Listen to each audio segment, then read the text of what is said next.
Hello again, everybody, from the campus of St. Bonaventure High School with Max behind the camera and me in front of the camera.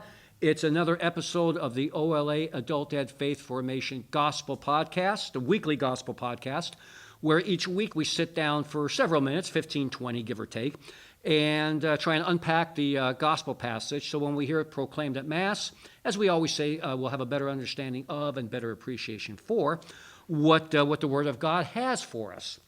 And today, we'll be looking at what's been called the parable of the persistent widow.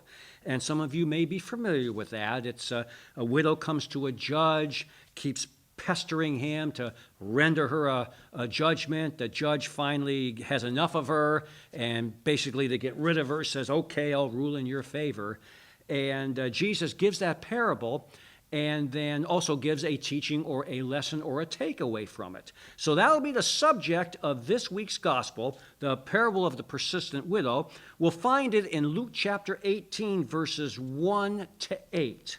And again, just a couple of quick reminders, context. We'll be laying in some of that this episode. Words have meaning, so we'll have to pay particular attention and listen and watch closely. And also, again, this is the year of Luke, so we're in the Gospel of Luke, Luke 18. And one final reminder, if we're in the Gospel of Luke, as we've said several times, from chapter 9 to 19 in Luke's Gospel is the travel narrative, so called because everything Jesus says and does in those chapters, he's saying and doing on the way to Jerusalem for the final time to go to the cross. So this comes out of chapter 18, the very toward the end of the travel narrative. So he's saying this as he's getting closer and closer to Jerusalem, to his triumphal entry, to Holy Week starting, and to him going to the cross. So chapter 18, Luke 18, verses 1 to 8. Now, when I kind of introduced this the gospel passage by saying that, many of us may remember it. You've got a widow that's pestering the judge to render a verdict for her and to get her out of his way. He goes ahead and does that. This parable and Jesus' lesson from it, it's not a question of pestering. It's a question of perseverance, okay? And a lot of people think, well, okay, what is Jesus saying? Is he saying that, if I pester God enough and pester him and pester him and pester him for something I want, eventually I'll wear him down and he'll give in and he'll give me what I want? That's not what this parable is suggesting. That's not what Jesus is teaching. Jesus is talking about perseverance, persistence, not pestering. So let's get that out of the way up front. The other thing that's interesting, and this is very rare, because in the vast majority of instances, when Jesus gives a parable, he'll give the parable first, and then he'll follow that up with the lesson to be gleaned. Jesus just switches it up this time. If you look at the reading, which we'll look at in a second, Jesus gives the lesson first, the bottom line first, and then he gives the parable. So he kind of goes in his normal, he reverses his normal order. Parable, then teaching. In this case, we get kind of a teaching or a lesson or the bottom line, and then the parable illustrates that. So a little change of pace here. So let's dive into the narrative, see what Luke 18, verses 1 to 8 has for us. Then he, Jesus, told them a parable about the necessity for them to pray always without becoming weary. That's the lesson. He tells it, and not at the end of the parable like usual, at the beginning. So Jesus is, in essence, saying, okay, before I give you this parable, okay, I'm going to give you the bottom line, I'm going to give you the lesson, and then I'm going to use the parable to kind of flesh that out, to illustrate that, to give you an example of that. And I'll tell you right from the get-go that what this parable is about is the necessity for them, the disciples, and us to pray, and to pray without becoming weary. Persevere in our prayer. Be persistent in our prayer, okay? Going back to the title this parable gives, it's not called the parable of the pestering widow. It's called the parable of the persistent widow. And it's called that because that's the bottom line of this parable. Pray and be persistent. Persevere. That's the lesson. And he tells them and us what the lesson is up front. Then he follows that up with a parable that kind of illustrates that. And let's take a look at that parable, at that illustration.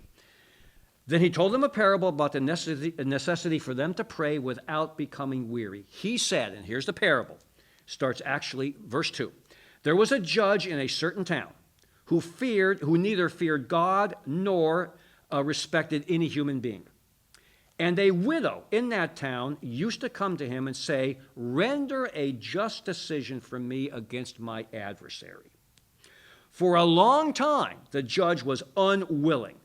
But eventually he thought, this is the judge thinking to himself, "While it is true that I neither fear God nor respect any human being, because this widow is bothering me, because she's pestering me so much, right?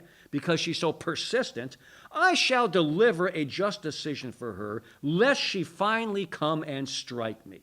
Okay? Now, that's kind of the parable. So, once again, as we often see in parables, Jesus sets up a contrast between two individuals. In this case, one individual is the judge, the other individual is a widow, okay? And he's setting up this contrast to deliver a parable that talks about the importance of being persistent in our prayer. So let's hit the pause button for the first time and ask a question we've asked in previous podcasts when Jesus sets up a contrast between two individuals. Why these two individuals? Jesus could have used any two individuals in any two walks of life for a contrast. Why did he use, on the one hand, a judge, and on the other hand, a widow? Well, let's take a look at what those two people, the aspects of those two people, right? The judge. What is the job of a judge? What does a judge do? A judge administers justice. That's his job. That's his responsibility. That's his calling, right? So the judge renders justice. Now you've got the widow. Now, in widows back in the day, okay, they had no power. They had no authority, okay? They were very low on the pecking list, so to speak. So you've got a contrast between a judge who administers justice, and you've got a widow who has no power, no authority at that day and time, seeking justice. All right? So you've got those two individuals. All right?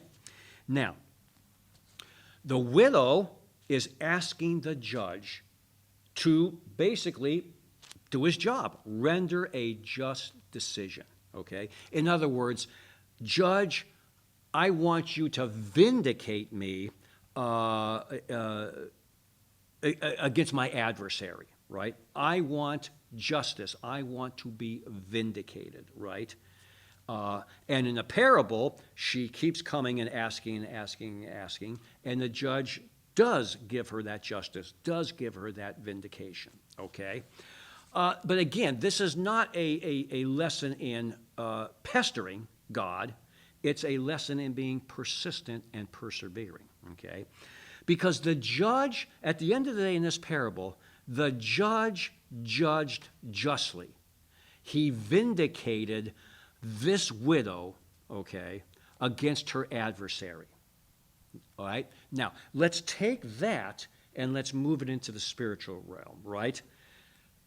God is judge, right? He's a just judge. And he will render justice.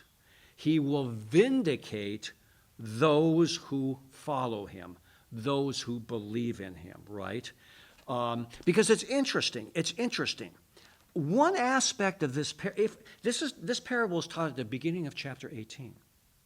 If we go back to the previous chapter, chapter 17, Jesus is talking to his disciples basically about how it's going to be at kind of the end of time, right? that people, like in the days of Noah and in the days of Lot, people will be eating and drinking and making merry and planting and building and just doing all sorts of things, living out their lives. And then the judgment day comes, right? All right. So he's already said that to his disciples, right? And in that context, he's telling his disciples, look,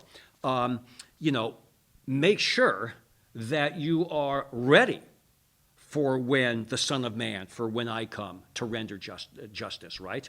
I am going to come. There's going to be judgment. My judging is going to be just, right? And if you've kept the faith, you're going to be vindicated on that day of judgment. Okay, so to make sure you're in a position to be vindicated, right, on this day of judgment, continue to pray. Pray without ceasing, okay? Be persistent in your prayer, that you not fall away from the faith, that you not fall into sin or evilness or wickedness, You have a fallen human nature, okay? Our fallen human nature has concupiscence. We have an inclination to sin. And that's always a struggle, the flesh against the spirit, right? So we've always got to be reaching out to God. We've always got to be praying to God. We've be persistently, right, for the grace to not slip away or fall away or do that, right? To resist the flesh, to resist what our fallen human nature wants us to naturally gravitate to, right? That's a daily battle, a daily struggle, as we know. So our prayer should be persistent. It should be persevering, right? Because God, in the end, will be like this judge. He will be just. He will render justice. He will judge justly. And for those of him that have kept the faith, there will be vindication, just like there was vindication for this widow. So if you look at it, if we kind of step back a little bit, one of the things that we might, I submit we can glean from this is that, because again, Jesus, any number of times, and St. Paul in his various letters, his epistles, exhort us to pray without ceasing, pray constantly, be persistent, persevere, right? That theme is not new. That theme just didn't come up in chapter 18 of Luke's Gospel, verses 1 to 8, all right? This has been an ongoing theme of Jesus, and it's a theme that will be picked up by St. Paul and St. Peter in their various letters. So this is nothing new, all right?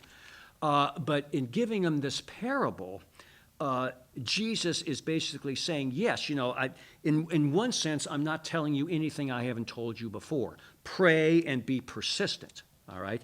Here, by use of this parable, he's giving them, if you will, some reason or some assurance that if they continue to pray, if they're persistent in prayer, if they ask God for the grace to continue to walk that narrow path, right? To continue to stay strong in the faith, right? Then the just judge who judges rightly will vindicate you, just like this judge in this parable vindicated the widow because of her persistence. So hopefully in the time that we have, and I'm looking at the monitor, it's 14 minutes, we've been able to kind of go through this reading and kind of flesh out exactly what Jesus is getting to and how this parable illustrates that. Now let's finish up the reading. So he gives the parable, right? And then he follows that up. And he says, okay, disciples, and by extension of us, this parable is going to be about the necessity of praying without ceasing, being persistent, being persevering. What does that look like? I'll give you a parable of somebody that was persistent and was vindicated for it. And then he goes back to talking to his disciples and by extension to us, and we finish off the narrative. The Lord said, pay attention to what the dishonest judge says. Will not God then secure the rights of his chosen ones who call out to him day and night? Will he be slow to answer them? I tell you, he will see to it that justice is done for them speedily. All right? So he's saying, look, God is going to be like this judge. He's going to judge justly. He's going to vindicate those that have stayed, that have run the race, that have fought the fight, so to speak. And then he says one last thing, which every time I hear this, it's just like, it's so sobering and so jolting. Because again, he could have finished talking to his disciples about this particular lesson. He could have finished right then, right? He says one more thing. He says, I tell you, he will see, he says, when the Son of Man comes, will he find faith on earth? And, I read that, when the Son of Man comes, on the last day, on the final day, the day of judgment, will he find faith on earth? And to me, that's jolting, it's sobering, it's maybe haunting. And you say to yourself, gosh, I hope so. I hope so, right? Because again, faith and prayer, they're interconnected, they're interrelated, right? Having faith tells us we've got to pray, right? And it takes faith to pray to God. Because, another thing that we should mention here about God finally vindicating the ones that have stayed true, that have fought the fight and run the race. And again, when we pray to God, all right, persistent and persevering as we are, we know that, he's not necessarily going to give us what we want, but he's always going to give us what we need. And what we need is what we need for eternity or eternal salvation. What we need for our eternal salvation trumps what we want in this particular life, which is very short in comparison, all right? So God does answer prayers. Sometimes it's with a yes. Sometimes it's with a no. Sometimes it's with some silence, and we have to wait on God, all right? But God always answers prayers, okay? And because of that, we should always be persistent in our prayer to him. That persistence comes from faith, and it will strengthen our faith. And if all of us do that, then the Son of Man, when he does come, will find faith on earth. So 18 minutes, I went a little bit longer than I originally intended to, but hopefully, you've been able to kind of take away a few things from this reading. Hopefully, I've done a halfway decent job of explaining it. And until we sit down on the campus of St. Bonaventure again next week, until then, as always, I'm Charles Merritt. Take care and God bless.